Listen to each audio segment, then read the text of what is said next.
Bonjour à tous, je suis ravie d'être là. Donc, je travaille chez BNP Paribas Personal Finance. Finance, pardon. Pas de problème.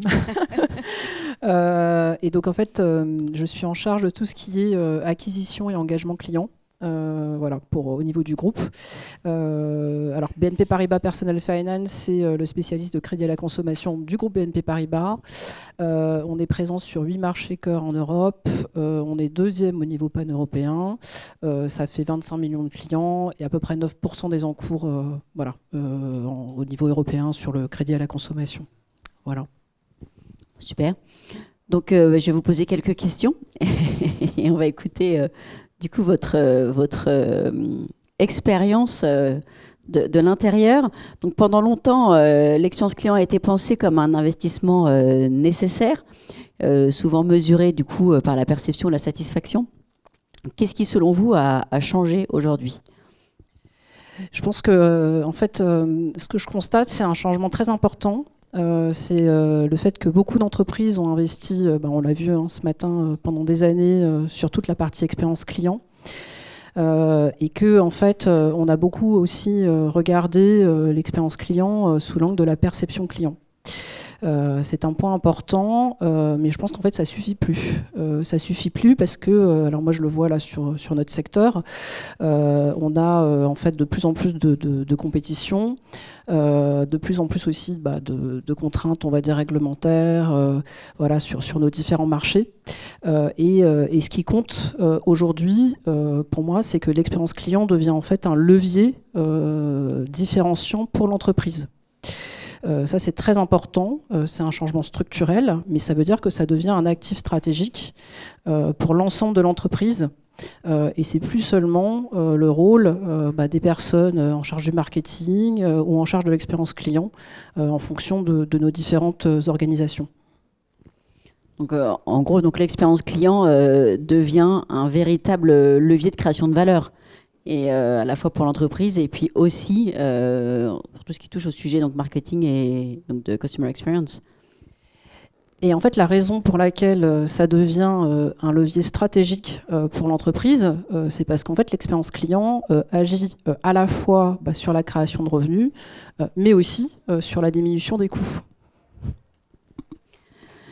Et donc c'est pour ça que en fait, ce sujet-là, c'est un sujet d'entreprise, un sujet de direction générale, et ça nécessite l'arbitrage de certaines décisions à ce niveau-là. Et des investissements.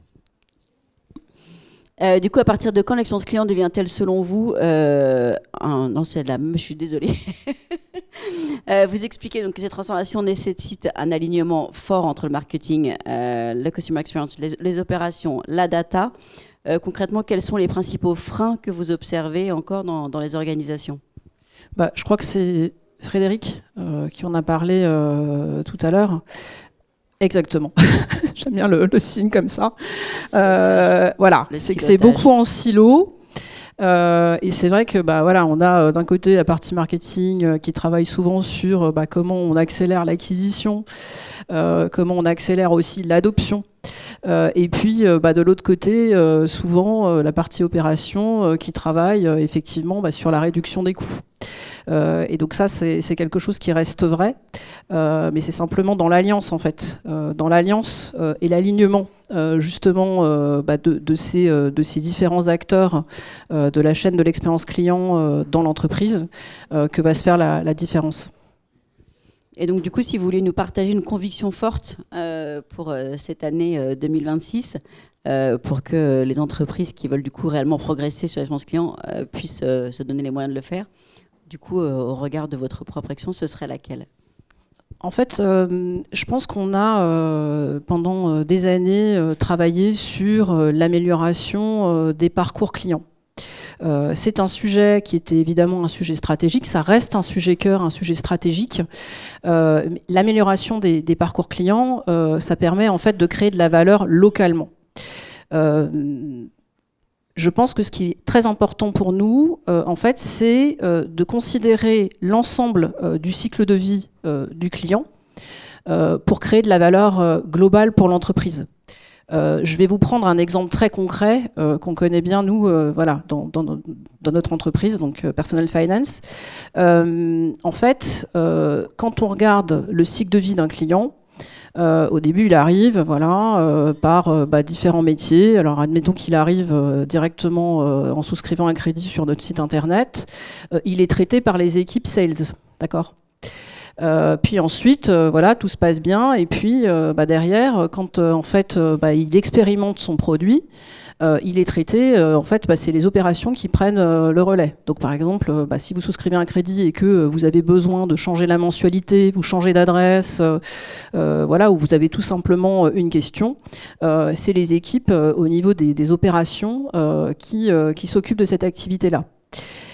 Et donc, pour moi, ce qui est important, c'est de créer une vision d'ensemble de manière à être extrêmement cohérent sur toute la chaîne, en fait, parce que c'est ce que le client voit en réalité, c'est ce qu'il perçoit aussi.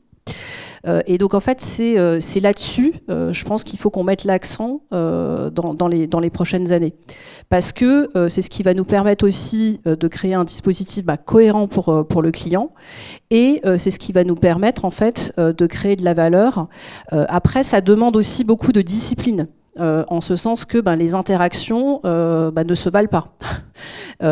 Et ça nécessite évidemment de prioriser les interactions sur lesquelles on va mettre plus d'investissement parce que c'est celles qui justement créent le plus de valeur pour les clients et aussi pour l'entreprise.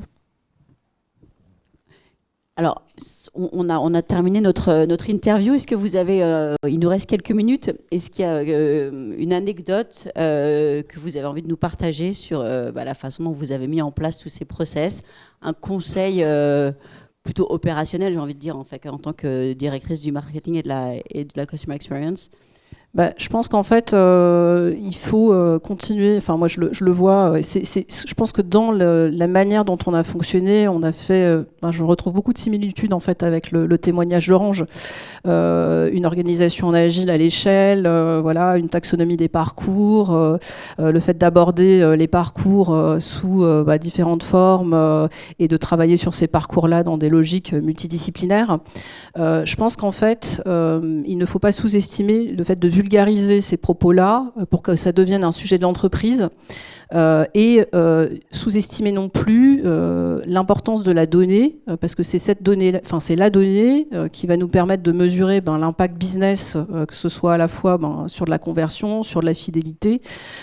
Et c'est cette donnée qui va nous permettre aussi de montrer en fait à l'ensemble de l'entreprise qu'on crée de la valeur. Et donc moi je crois beaucoup en ça. Et pour moi l'expérience client c'est un levier stratégique, mais qu'on doit positionner au niveau de l'entreprise.